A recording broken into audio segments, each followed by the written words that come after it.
नमस्ते मित्रांनो, थोडं तुझं थोडं माझं या मालिकेच्या होणाऱ्या पुढील भागामध्ये आपल्याला असं पाहायला मिळणार आहे की इकडे गायत्रीने जे प्रेस पेंटिंग मशीन असते ऐतिहासिक, त्याचा आता भव्य लिलाव भरवलेला असतो आणि लिलावासाठी बरेच लोक तिथे जमलेले असतात। त्या क्षणी गायत्री सगळ्यांना असं म्हणते की या प्रभुनिवासमध्ये तुमच्या सगळ्यांचं स्वागत आहे। त्याचबरोबर हा जो भव्य लिलाव मी ऐतिहासिक वस्तूचा भरवला आहे त्यामध्ये तुमच्या सगळ्यांचं मी स्वागत करते, बोला आता बोली, असं ती म्हणायला लागते। त्या क्षणी लिलावासाठी आलेला एक व्यक्ती असा म्हणतो की नक्की या गंजलेल्या मशीनचं काय एवढं महत्त्व आहे। त्यावेळेस गायत्री म्हणते, हे मशीन जरी गंजलेलं असलं तरीसुद्धा या प्रभूंचा ऐतिहासिक सगळं काही याच्यामध्येच आहे, याचा एक इतिहास आहे या मशीनचा, तर तुम्हाला माहिती नाही आहे। त्या क्षणी तिथे मानसी आणि विहित येतात।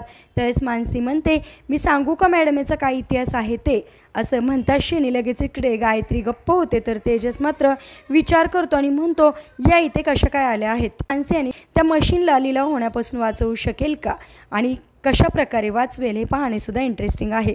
असेच मालिकेच्या पुढील अपडेटसाठी तुम्ही आपल्या रंजक मराठी चॅनेलला नक्की सबस्क्राईब करा।